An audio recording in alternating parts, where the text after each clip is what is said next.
will give thanks. When the roar that I hear is the voice of my fear, trying to silence this hope in my heart, I will give thanks.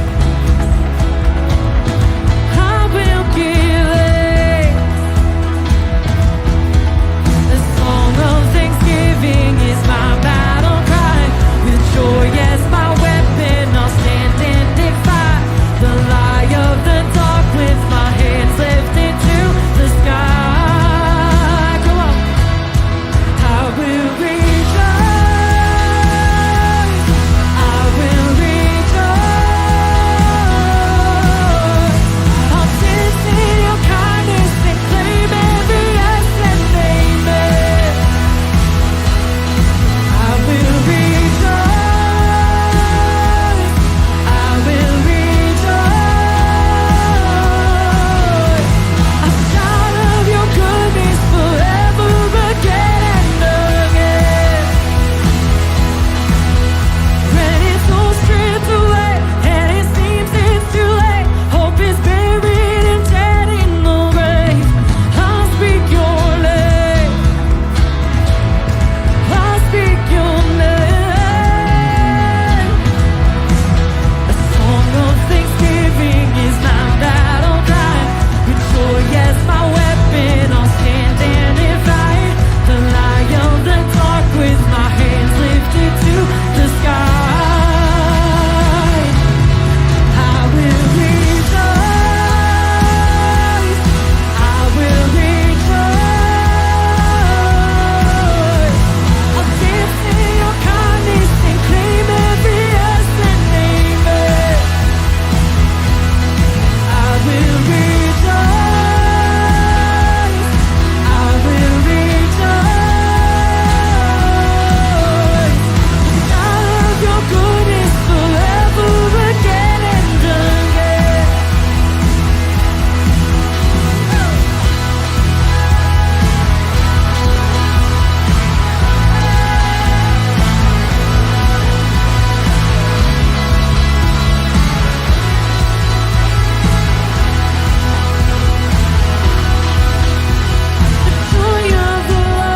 The joy of the Lord, the joy of the Lord is my strength. I'll never stop, I'll never stop. Nothing can stop my praise. The joy of the Lord, the joy of the Lord, the joy of the Lord is my strength. I'll never stop, I'll never stop. Nothing can stop my praise. I will rejoice. I will rejoice. I'll dance in your kindness and claim every yes and amen. I will rejoice. I will rejoice. I'll shout of your goodness forever again and again. Oh, I'll shout of your goodness forever again and again. Oh God, I'll shout of your goodness forever again and again.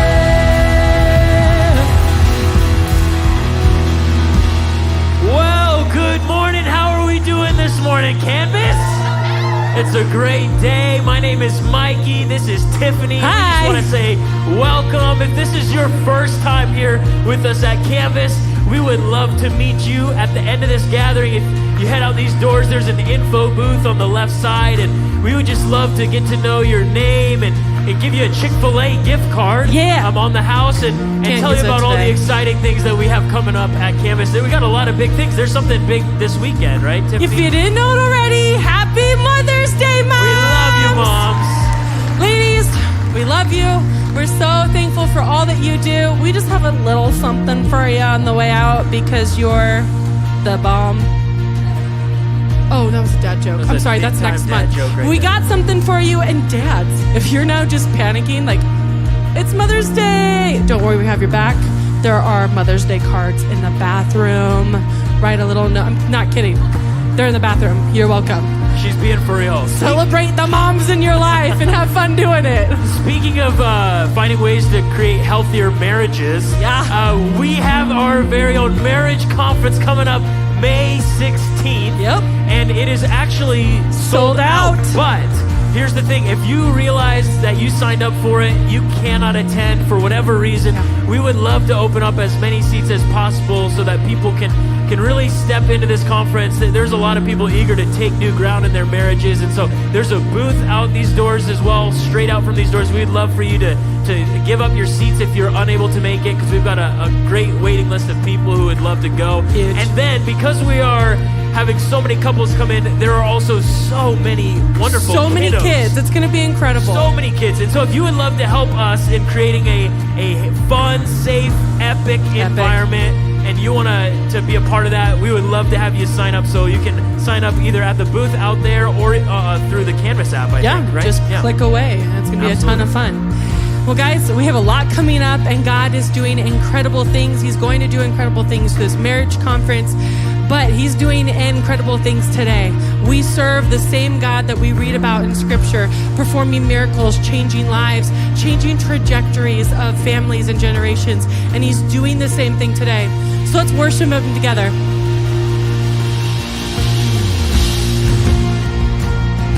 Come on, let's get those hands together as we worship God.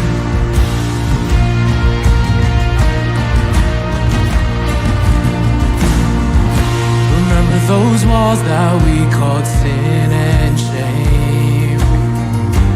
They were like prisons that we couldn't escape.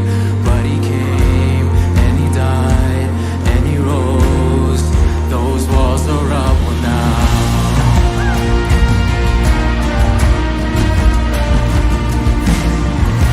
Remember those giants we called death and grave? They were like mountains that stood in our way. But He came and He died and He rose. Those giants are dead now. Come on, church, let's sing this out together. This is our God, this is who He is. He loves us. This is our God, this is what He does. He saves us. He bore the cross, beat the grave. Let heaven and earth proclaim, this is our God, King Jesus.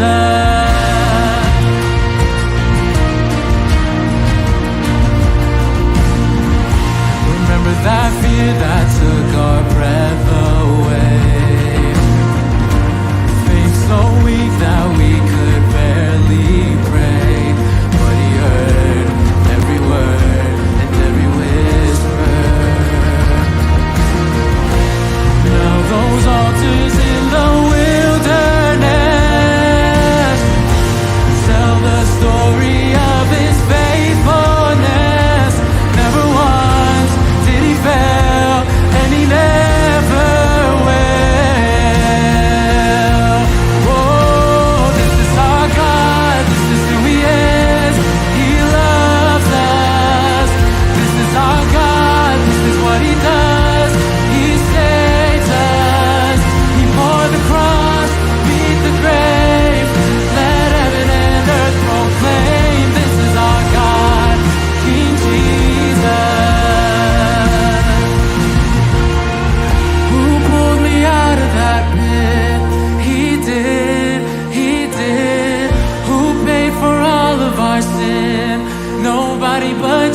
one who is and was and is to come. We worship and lift up his name. And we're gonna sing a song that you guys might know, I Exalt Thee.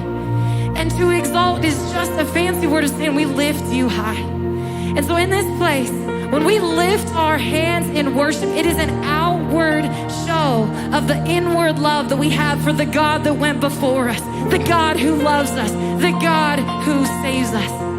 So as we go into this next song, I encourage you to lift up your hands when we sing out, we exalt you, God. So let's worship him together, knowing that he is worthy of all of our praise. Come on, church.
Powerful worship.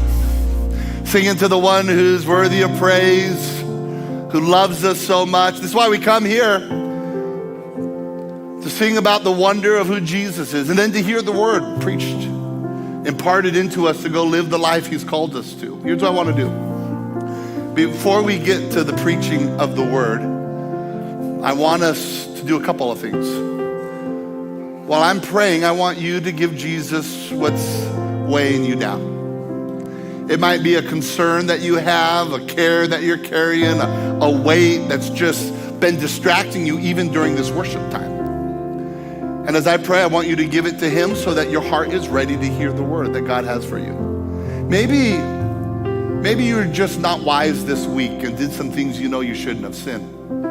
And maybe in this moment, as I pray, you just need to confess that to the Lord. Here's what's cool. Jesus will forgive you. Mercies are new every decade? No, every day. And you can listen to the preaching with a clear conscience because he will forgive you if you ask him to. And so I want to just pray. And as we declare that Jesus is the victory over everything, you have a conversation with God, get your mind ready, then we'll jump into the preaching. So Father, we just acknowledge that you are our hope and you are our strength. In fact, in this moment right now, you are hearing people confess things to you. They're clearing their conscience, but more so, they're aligning their life back to you, that you are the way and the truth and the life, and you're the forgiver, and you're a better forgiver than we're a sinner, and so you're refreshing hearts right now. Thank you that you are our source of strength and hope and forgiveness. You're a good forgiver. Lord, there's others that are casting their cares on you. And you tell us to do that, cast our cares on you. Why? Because you care for us. And so, Father, we do that right now so that our minds can be in a position to hear the preaching of the word, to hear the truth that you want us to resonate with. And so we do that. Now, Father, I pray that you'll give us ears to hear what your Spirit is saying to us. Give us hearts that are shapeable, moldable by you. That our hearts will not harden in this moment. Though the temptation will be there, may we soften them to be who you want us to be. And then, Lord, I pray that you'll touch our feet to live it out. That we're hearers and doers of the word, I pray. In Jesus' name, everyone said, amen. High five your neighbor and go ahead and have a seat.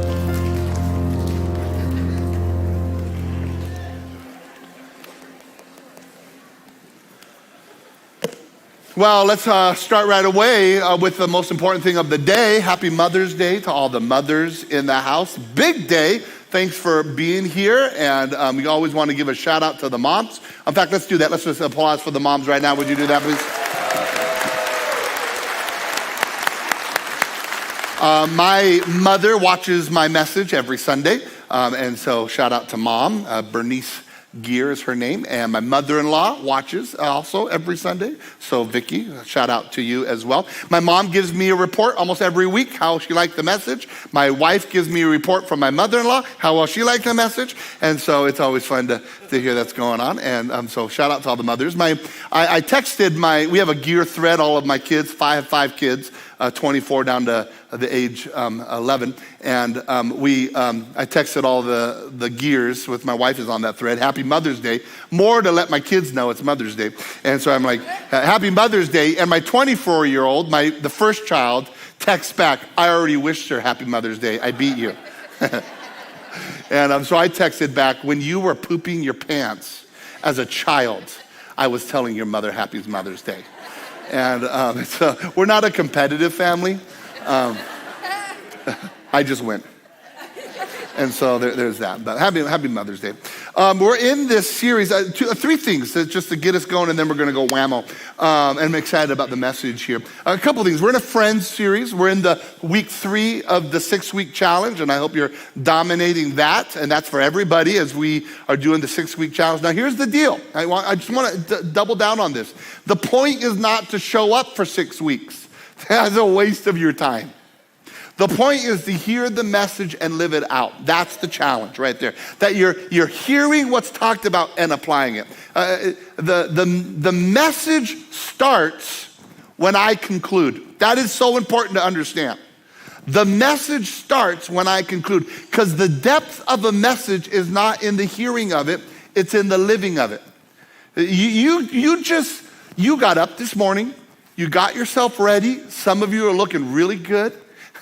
Some of you showed up, so that's awesome too. And I'm just having fun. You're here, you made the investment to get here, you got your kids here, you got them dropped off. And now if you sit and check the box, I did church, and you call it good, you're not getting the return on your investment. Because the investment of coming to church is to apply that which you hear. And when you apply in your life that which you hear, that's how you get the greatest return on your investment. And I want you to be wise with your ROI, which comes from applying. So your ROI comes from, the return on investment comes from living it out. So that's what I want you to do. Now we're in a Friends series, 3 weeks in the Friends series. I also want to say one more thing before I jump into the message of today. And that is, in this Friends series, really I don't want you to feel the pressure, because you'll miss the message and you'll miss the series, to go, I need to go make more friends. Now that might be the case, but the truth is, for most of you in the room, that's not the case. This series is not about you going and finding new friends. The series is to slow you down to recognize who's already in your life. If you will slow down, because as Americans, we're like, go, go, go, go, go, go, go. If you will slow down and see what God has already placed in your life, you will have a heart of gratitude. But too often we miss what God is doing because we're going from day to day to day to day to day, missing what he's doing every day. And so that's really the heart of this series. Slow down and see what God is already doing. Now, we're in a series on friends, and today we're talking about wise friends. Oh, we want our kids to have them, we want to have them, and we need them in our life. And so some of the things we're going to talk about today is, how do you get them? How do you recognize them? How do you identify them? And so that's sort of going to be the key. Now, here it is. Here's the conclusion of the message, and that is this. You need wise friends in your life, and you need to be a wise friend. So the message is both and. It's not either or. It's not like I need wise friends. If I need wise friends, I'm not a wise friend. That's not, every one of you in this room needs to be a wise friend. Everybody watching online needs to be a wise friend. And you need wise friends in your life. So I want you to listen to the message with the both and mentality. You need to be a wise friend, and you need wise friends. And we're going to break that down, what that looks like. Now, we're going to start in Proverbs chapter 12. Let's jump into it. Proverbs chapter 12, chapter 13, verse 20 says this. Walk with the wise and you become what, everybody? Walk with the wise and you become wise. We're going to look at that at the latter half of the message. But I want to start with this part of the message, part of this verse here. For a companion of fools suffers harm. Now check this out. Hang with the wise, you become wise. Hang with the fool, you don't become a fool, you suffer harm.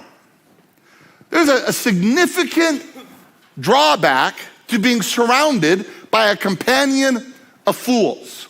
You've probably heard the secular proverbs, show me your friends and I'll show you your future. Because your friends will reveal to you what your future is. In fact, here's another one. You are the average of your 5 closest friends. I'm going to do that one slow so you can take an assessment of your friends. You are the average. You're not even the best of your 5 closest friends. And you're not the worst of your 5 closest friends in this proverb. You are the average of your 5 closest friends. How do you know you're a companion of the fools? Well, here's the deal.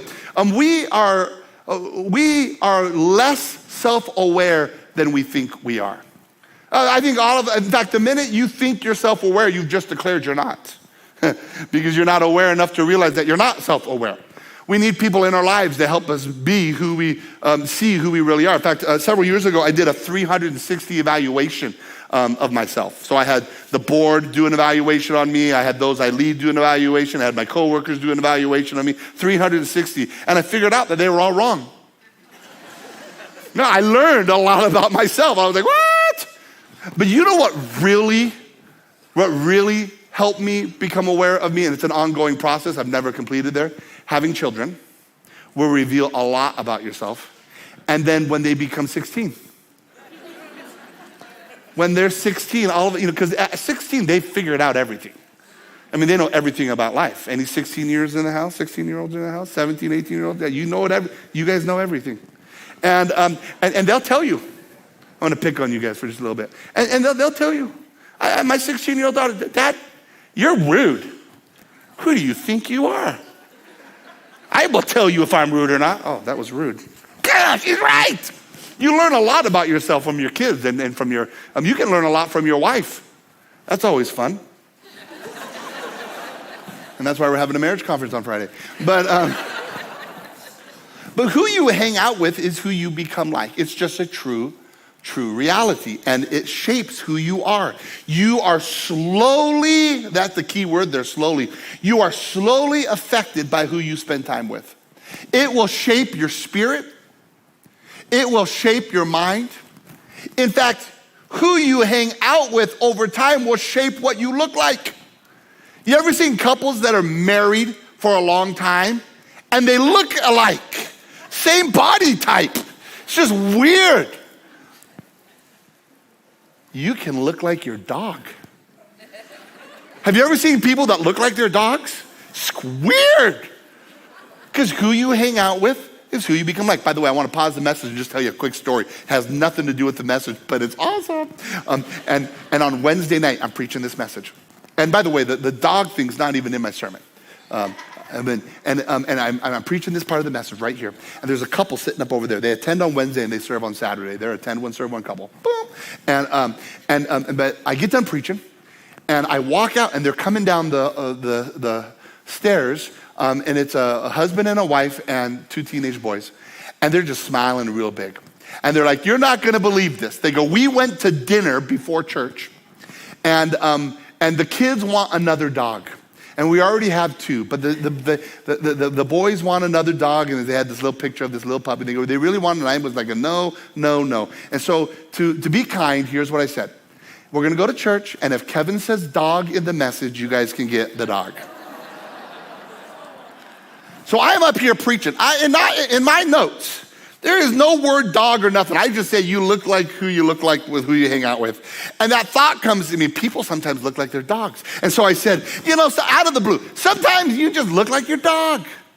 So now they got another dog. Isn't that crazy? So you think of a word, and if I say it, you tithe double. Okay, so here we go.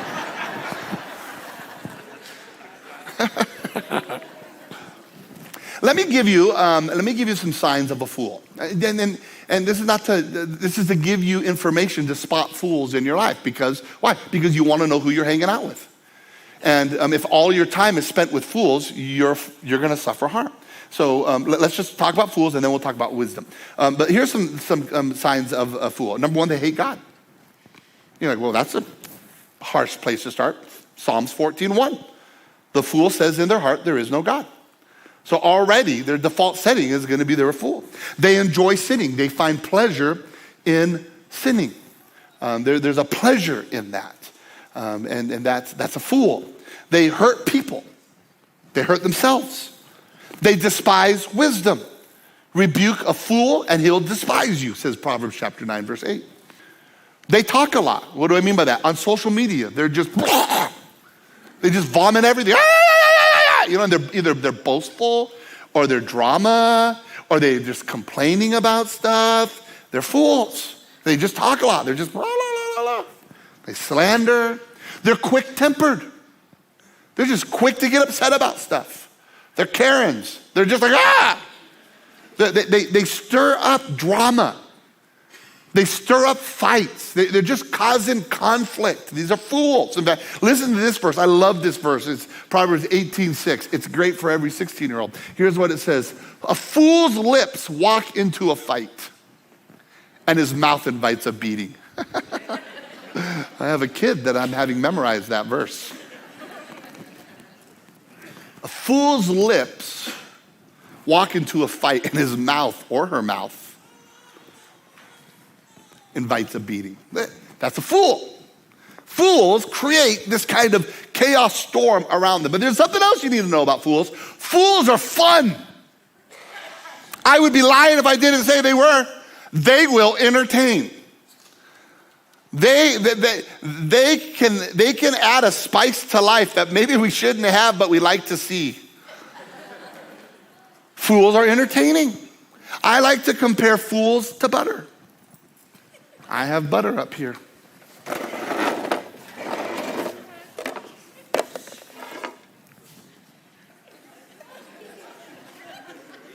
I love butter. I do. I love butter. Butter on popcorn. Butter's amazing. Now, it's unhealthy for you. This ain't parquet. This is butter. I love butter. Butter is amazing because it can make broccoli good. Butter can make asparagus good. You ever taken an Oreo and dipped it in butter? Oh, butter. I love butter. Oh, how about this? Raise your hand. Butter and steak. Oh, yeah. I mean, butter even makes Applebee's steaks good. I mean, that's butter. Butter. Butter's good. You just eat, all you do is eat butter. It's unhealthy for you. You will die of a massive heart attack. Okay? Like one, dead. But butter's good, and a fool is like butter. And I have some other stuff up here.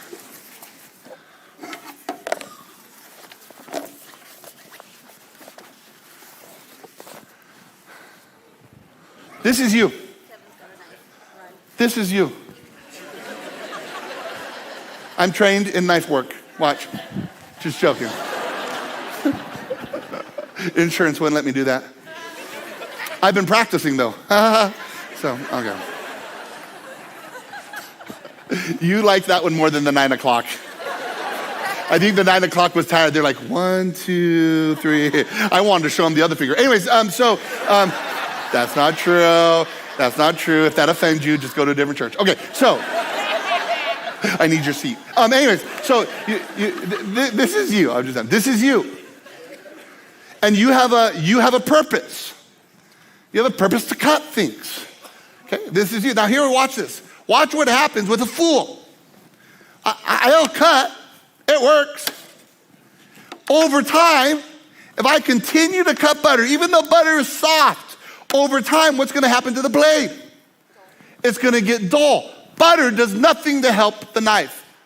And when all you do is hang with fools, over time, you become dull. You're not going to live up to the purpose that you were created. Fools have a detrimental effect on our life. Now, am I saying we need to go on a fool hunt and get rid of all the fools in our life? Absolutely not. That's not what I'm saying. There's a reason why you're in their life. We need the church, we need Jesus friends, and we need lost friends. That's what is the whole project for us to become who God wants us to be. Why? Because we have a purpose to cut. And so if we're gonna live out to our purpose, to cut butter, we gotta be as effective as we possibly can. Listen to Proverbs chapter 27, verse 17. And Proverbs 27, verse 17 says this: as iron sharpens iron, so a friend sharpens a friend. Now I want to look at this wisdom aspect of our life, that we have wise friend in our life. Why do we want wise friends in our life? So that we can be effective at helping fools become wise. Because here's one of the things we all have to know. Raise your hand if at some point in your life you were a fool. Yeah, I'm glad that there's people that care about fools. And we will all be fools at some point in the future as well. But the goal is to be the best tool that we possibly can to achieve what God has called us to do. Now, when you look at Proverbs chapter 27, verse 7, and it says iron sharpens iron, one of the things you know is when iron hits iron, there's sparks. It's not always smooth like cutting butter. There are two metals that are coming together to make the knife sharper. I mean, listen to this. You can hear it. You can hear the metal and the metal coming together to shape. Don't worry if I cut off my ear, because Jesus can put it back. We saw it in the Bible. But can you hear that? Nails on the chalkboard like. Anyway, that just makes you go, ah! I mean, feel that. Ah! Like this. That's not good. It's grinding. You grind long enough, you chafe.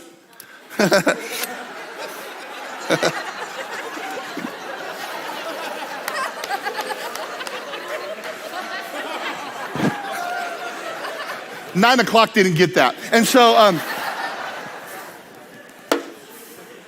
metal, I'm gonna go over here. Metal on metal, there's sparks, there's tension, but it sharpens us to be better at who we're supposed to be. The act of sharpening requires removal of material, something stronger or a different material. And butter cannot sharpen iron. It just dulls it. So here's what I want to do. In the next 20 minutes, I want to make this as practical as I can for you so that you can spot wise people in your life. And secondary, and equally, you will be a wise friend. We're going to use Exodus chapter 18, chapter in the Bible there, and I'm going to tell you the story very quickly, just the highlight version of it, so that we can see what's happening. Moses and Jethro are the two irons that are going to sharpen each other. Moses was raised in Egypt. He killed an Egyptian. He had to leave Egypt. He started working for a sheep farmer or sheep rancher named Jethro. Fell in love with Jethro's daughter. They got married, and so Jethro became the father-in-law of Moses. Moses is out taking care of Jethro's sheep, and there's a burning bush experience, and that was God speaking to Moses. He says, go back to Israel, get my people out of there. So Moses goes back, he goes to Pharaoh, he says, let my people go. Eventually, Pharaoh lets the people go, and Moses leads the nation of Israel, about 1 million people, out of Egypt, and they're on their way to the promised land. They're going through the wilderness, and Jethro is hearing all of this, and Jethro is bringing Moses' wife back to Moses. And so he's on his way there. And in that interaction, which you can find in Exodus 18, we see iron sharpening iron in a beautiful story. And so here we pick it up. Jethro comes up and walks in to Moses, and Moses begins to share with him all of the things that had taken place. Here's the first point that I want you to get, and that is wise friends show up and listen. Wise friends show up and listen. So you listen to that as, am I a wise friend? And do I have wise friends in my life? Moses tells Jethro everything that is happening. And Jethro is listening to this. And he's listening to the plagues and to Pharaoh hardening his heart and then letting the people go and all the stuff that's taking place. The bitter water turning into fresh water. All this is taking place and Jethro is listening. You know what a fool does? Because here's what you know. You know that if 1 million people left Egypt, there was a lot of talking going on. Jethro has probably heard a lot of what happened. That would be it's human nature to do this.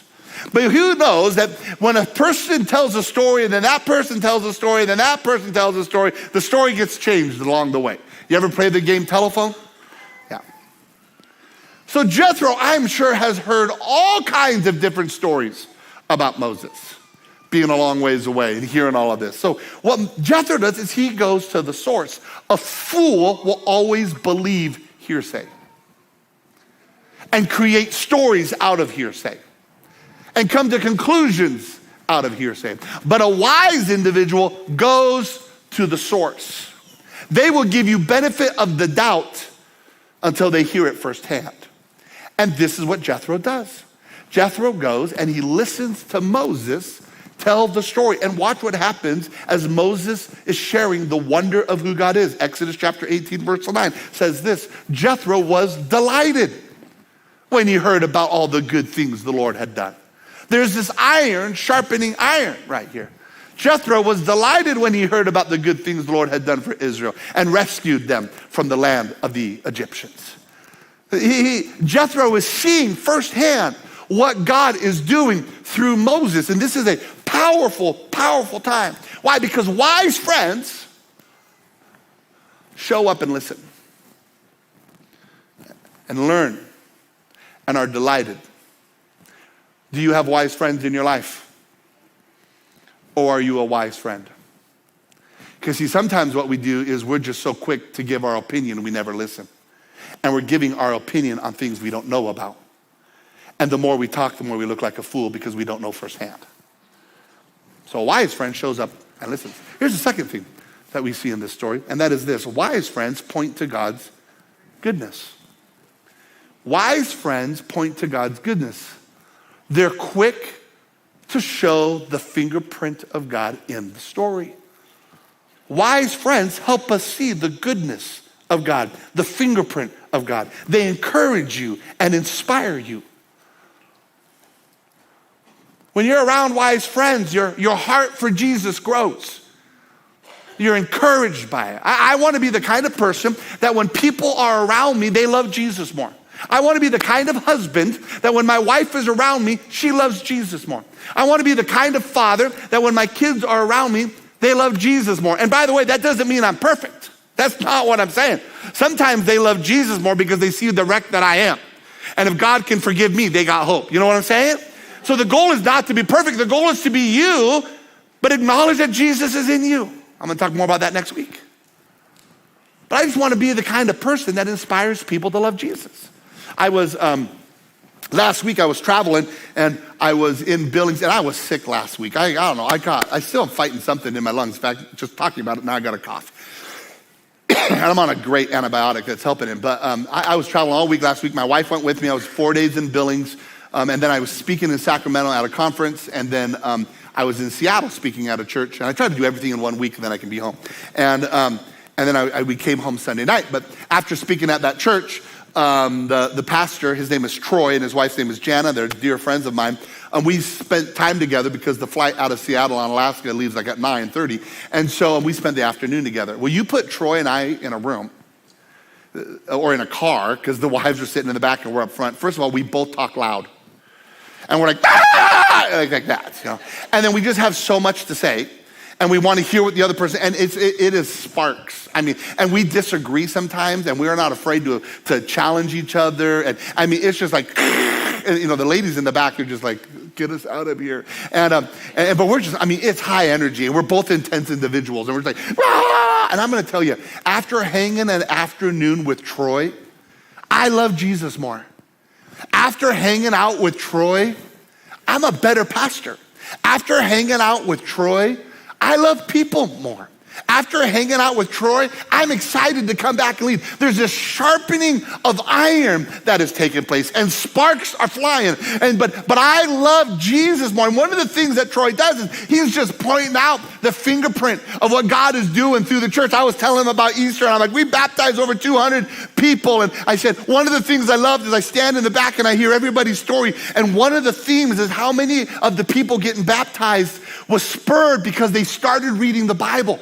I go, it's been awesome to see people start reading the Bible and it leads to obedience. You go, like, God's speaking through the Bible. I go, it's incredible. And we're like, let's be Bible preachers. Like, ah! Do you have friends? Do you have friends that get you excited about what God's doing in your life? You need them. Are you a friend that inspires your friends to love Jesus more? You can be that person. And you should be that person. You're like, well, Kevin, I just don't have, the gifts. Gifts? You have the Holy Spirit living inside of you. He rose Jesus from the dead. You're going to be fine. You have all the wisdom you need in the Spirit of God living inside of you. And this is what we see happening to Jethro.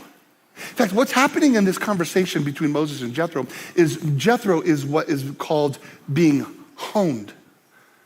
He's being honed. See, here's what happens. When a knife is used again and again and again in its purpose, over time, there's two things that take place. The knife itself gets dull, but also the blade becomes swiggly like this. It gets out of alignment. And so often these butcher kind of things come with a tool. We often think it is a sharpener. This is not a sharpener. But we often look at it and go, well, that's a sharpener. That's not a sharpener. This will not sharpen the blade at all, but it will hone the blade. Well, what's honing mean? Honing takes the curvature of the blade and brings it back into a straight edge. And every knife needs to be honed. In the process of honing, the blade becomes straight. When a wise friend is pointing out what God is doing, it's shifting your perspective that over time can get swayed back into a nice straight edge. You've been honed by your friend to see what God is doing. The part of honing that is important is it's wise friends bring your perspective into alignment by showing you God's perspective. This is what Moses is doing to Jethro. Listen to Exodus chapter 18, verse 11. It's a honing verse. And it's Jethro talking. And here's what Jethro says after listening to Moses. He goes, now I know that the Lord is greater than all other gods. You can hear the honing that took place there as Moses was sharing the goodness of God so that Jethro could see it. And then Jethro goes, now I know that the Lord is greater than all other gods because he rescued his people from the oppression of the proud Egyptians. This honing verse. Who's honing you? Who are you honing? It's part of this process of what it means to be friends. And then the third point that I want you to see is wise friends are not afraid to ask challenging questions. Wise friends are not afraid to ask challenging questions. Now, what we're going to see here in the story as Moses has been sharpening and honing Jethro, now the story switches and Jethro begins to sharpen Moses because iron sharpens iron.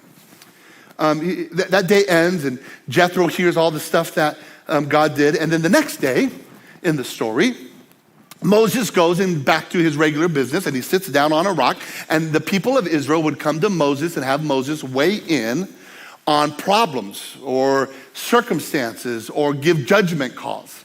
And I call this the DMV part of the Bible because it's like the Department of Motor Vehicles. It is slow and dysfunctional. Though I will say this, our Kalispell is pretty good. You just go get that ticket early in the morning, come back. I mean, they got it down packed. So props to them. If you work there, okay. But most places, the DMV, I mean, okay, back to this. This therapy I needed to get off my chest. And so here's Moses talking to all these people. And Jethro's watching this from early morning until the evening. And he's watching this process take place. And then this father-in-law of Moses comes up, Exodus chapter 18, verse 14, at the end of the day and asks this question, just what you want your father-in-law to ask you after a full day of work. What are you accomplishing here? Exodus 18:14. What are you really accomplishing here? Why are you trying to do all of this alone while everyone stands around you from morning till evening? Now, first of all, one of the things I want you to get is wise people ask good questions. Jethro is asking heartfelt questions. He's not trying to be a jerk. In fact, you will never be wise to an individual unless you love the individual. It's out of love comes wisdom. You're like, well, I'm just giving wisdom to people that need to hear it. Well, you're a jerk. And the wisest thing you could do is shut your mouth. I'm going to talk about that next week. Okay? You're going to like that message. Okay? But when you love an individual, that's where wisdom comes from. Jethro loves Moses. So he is asking a heartfelt question. What are you really accomplishing here, Moses? Why are you trying to do this all alone? While everyone stands around from morning till evening. This isn't what you're really trying to do. How does Moses respond? Moses plays the God card. Moses goes, I'm just doing what God told me to do. A wise friend will always challenge a God card. Because often when you play the God card so no one can ask you any more questions. And often it's not a God card, it's a gas card.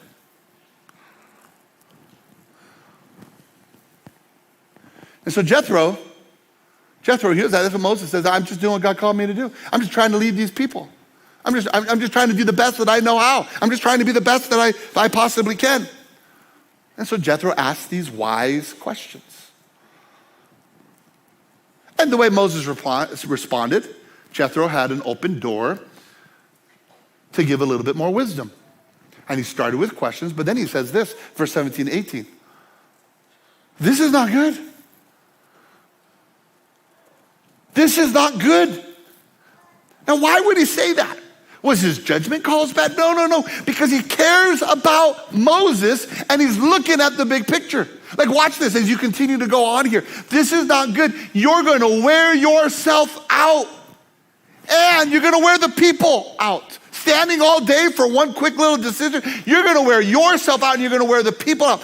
Jethro has a love for Moses and a love for the big picture that he's taken advantage of the opportunity to be an iron that sharpens iron. This is not good. This job is too heavy of a burden for you to handle all by yourself. Not good, Moses. This isn't good. And then Jethro gives some great advice. There's so many leadership lessons written on Exodus chapter 18. I'm not going to get in there. That's for a whole nother deal. But he basically tells Moses, you need to create a new org chart. And you need to multiply yourself. You're leading out of addition and you need to learn how to lead out of multiplication. There's so much to unpack there, but this is not this message.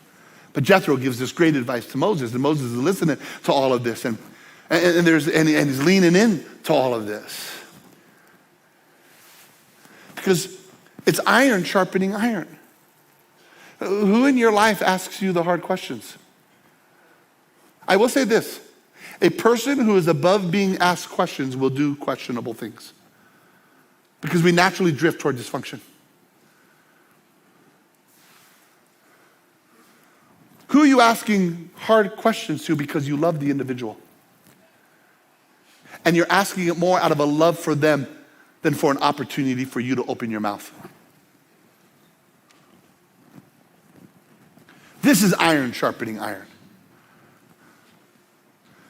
Now, I want to see Exodus chapter 18, verse 23, because you really capture Jethro's heart. This is a gold text. Because here's what he says. First of all, he says, it is not good that you're doing this all alone. It's too much of a burden for you to carry. Then he goes, if you follow this advice. Now, what I love about this is in presenting wisdom, he didn't make it in a way that he was ramming it down his throat. He gave the advice and then he let it go. Now it's in Moses' hand to respond. That's wise. If you follow this advice, and then he acknowledges the God card of Moses. And he goes on to say, and if God commands you to do so. So it wasn't the wise person, Jethro, speaking to Moses saying, you better do it this way, or he's just saying, listen, if you follow this advice, and if God commands you to do so, then you will be able to endure the pressures. That is a key phrase right there. Because Jethro loves Moses and he sees that he's gonna burn out. And then you'll be able to endure the pressures and all these people will go home in peace. And that phrase right there, able to endure the pressures, this is what we're talking about today. This is the goal, that you have wise friends in your life and that you are a wise friend so that you can endure the pressures.